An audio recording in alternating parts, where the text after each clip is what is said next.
Friends, it's a pleasure being here, and I thank Dr. Shashank Shah for inviting me to give this lecture on GLP-1 receptor agonists, present status and future. Uh, this will be my agenda for today's presentation.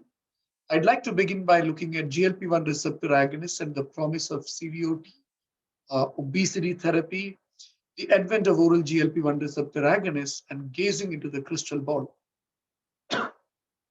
We are all aware that GLP-1 receptor agonists increase insulin secretion, suppress glucagon, suppress appetite, cause weight loss, uh, type 2 diabetes control, and also may protect against cardiovascular outcome trials.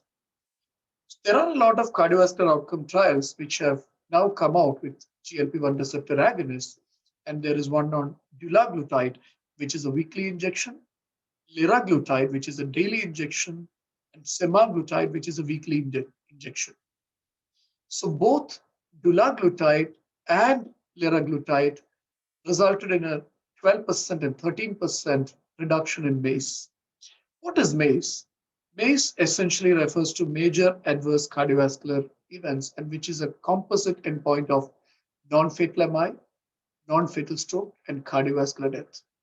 So in both these studies, dulaglutide and liraglutide, there was a superiority compared to placebo in terms of CVOT, which shows that GLP-1 receptor agonists do not just control the blood glucose levels and help people lose weight, they also improve cardiovascular outcomes.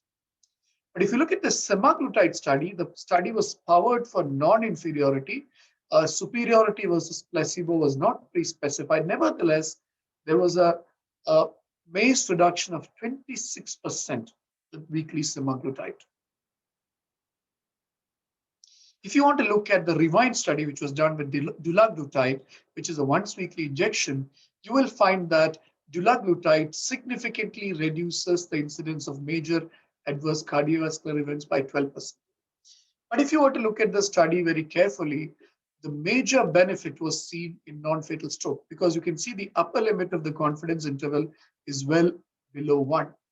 The CV death confidence intervals and the non-fatal MI confidence intervals both overlapped 1, and the all-cause mortality also overlapped 1, suggesting that this benefit of primary reduction of major adverse cardiovascular events was driven by a reduction in stroke. That brings us to semaglutide, which is a human GLP-1 analog. Semaglutide has a series of amino acids, as you can see, with a spacer which is linked to a C18 fatty acid chain. And this means that there is almost a 94% homology to human GLP-1 and a T-half of approximately 1 week. So this can be given by once a week injection. And because of the binding to albumin, it is a very, very long-acting drug. Now, this is a cardiovascular outcome trial which was published with weekly semaglutide, showing you that the p-value was 0.02 for superiority, showing you that semaglutide reduced major adverse cardiovascular events driven by a reduction in non-fatal MI, some reduction in non-fatal stroke. Of course, the cardiovascular death wasn't significant. So I finished the first part of my presentation where I talk about GLP-1 receptor agonists, which not only control type 2 diabetes, not only help in reduction of weight, they also improve cardiovascular outcome. And there is some data on renal outcomes emerging as well. I want to talk about the oral GLP-1 receptor agonists. So far, GLP-1 receptor agonists were given by injections. Now we have the oral GLP-1 receptor agonists come. GLP-1 receptor agonists are peptides, and the challenges of giving a peptide orally are degradation in the stomach by the pH and the proteolytic enzymes, the limited permeability across the gastrointestinal epithelium, and of course, the GLP-1 receptor agonists administered alone have very low bioavailability. To overcome that, we have a tablet oral semaglutide, which is coupled with a co-formulation with something called SNAC, which is sodium N8-2-hydroxybenzoyl aminocaprylate. Now, combining semaglutide with this absorption enhancer called SNAC is important to achieve adequate bioavailability. The SNAC is a very small fatty acid which promotes absorption across the gastrointestinal epithelium. And oral semaglutide is co-formulated with 300 mg of snack. Now, preclinical data have shown that oral absorption of semaglutide occurs in the stomach. You have the stomach here, the spleen here, the pancreas here, the portal vein here, and absorption, as you can see, occurs in the stomach. You can see this, the semaglutide concentration in the splenic vein here and the portal vein here and the time since administration, and you can see the values rising. And how to take oral semaglutide? Once you wake up fasting and take the semaglutide tablet with half a glass of water, wait for 30 minutes before eating, drinking, or taking any other oral medication, and then have your first meal and drink of the day and take other medication. So this is important to note when anybody is taking oral semaglutide. Food intake before the dosing will reduce the absorption. Increasing water volume is also a factor that is important, and decreased post-void dosing time. All these are factors that decrease semaglutide exposure. So this is the cardiovascular outcome data with oral semaglutide, the Pioneer 6 study, which showed that MACE reduction was 21%. The p-value was less than 0.001 for non-inferiority for cardiovascular outcomes. It did not meet superiority. So the drug nevertheless reduced some aspects. For example, oral semaglutide reduced cardiovascular death significantly. You can see the hazard ratio was 0.49, suggesting a 51% reduction in cardiovascular death, and the upper limit of the confidence interval was 0.92. Non-fatal MI and non-fatal stroke were not significantly reduced. All-cause mortality was also reduced in Pioneer 6 with oral semaglutide. Very notably, oral semaglutide actually reduced HbA1c significantly. As you can see, the dark blue color is oral semaglutide, and the gray color is placebo. Oral semaglutide also helped in weight loss of up to 4.2 kilograms. So weight loss, improvement in diabetes. So to summarize, oral semaglutide has been shown to reduce HbA1c superiorly compared to empagliflozin and sitagliptin. It's non-inferior to liraglutide. Weight loss of semaglutide is superior versus sitagliptin and liraglutide, similar to empagliflozin. Cardiovascular safety showed a 21%, but it was a non-significant reduction in MACE. And of course, oral semaglutide was well tolerated, and mild to moderate nausea was the only side effect. Efficacy was established when given early in therapy, late in therapy, and regardless of hepatic renal outcome. So that brings us to a very recent study of injection semaglutide. Injection semaglutide as compared to placebo on body weight. So this paper is published very recently. It studied 1961 adults with BMI of 30 or greater, or more than 27 with more than one weight-related coexisting condition. This study looked at people who did not have diabetes, randomized into 2:1 ratio of semaglutide once weekly. This was an injection, I want to highlight, 2.4 mg or placebo. And the co-primary endpoints were the percentage change in body weight and a weight reduction of 5%. So these results were recently published.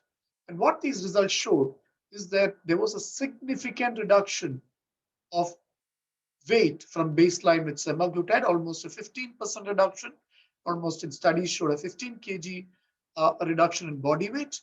And if you see the trial data, 32% of patients on semaglutide lost more than 20% of their body weight. 50% lost more than 50% lost more than 15% of their body weight, and 86% lost more than 5% of their body weight. So good reduction, almost 15% weight reduction with semaglutide. And that brings us to what is the future of these drugs? My agenda was to look at cardiovascular outcomes, treatment of obesity, talk to you about GLP-1s and their effects, and then finally look at current and future drugs. So the future is of drugs which are the new generation GLP-1 receptor agonists, and the dual and triple GLP-1 receptor agonists.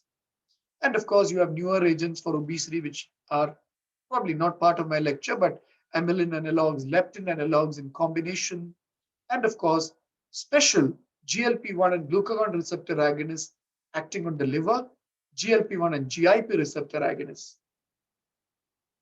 So if you look at GLP-1, GLP-1 will suppress glucagon, increase insulin, and help in weight loss.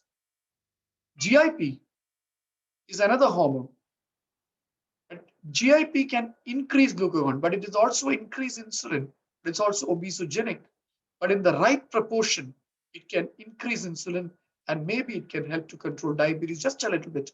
But it has problems with glucagon increase and obesogenic. If you look at the third group of drug, which is glucagon, glucagon agonism can increase energy expenditure, but it can cause weight loss, but it is diabetogenic. But if you combine these cleverly, then you can harness their effects clinically. For example, you give these drugs at a particular combination. A combination of GLP-1 and GIP could be called twin cretin, and the combination of all three groups could be called triple cretins or incretins. GLP-1, you could harness it because it suppresses glucagon, increases insulin, and results in weight loss. GIP could be harnessed to increase insulin, but if you do not want weight loss, you would add it. You have lean type 2 diabetes. And glucagon, it can help in weight loss and energy expenditure, but it could be diabetogenic.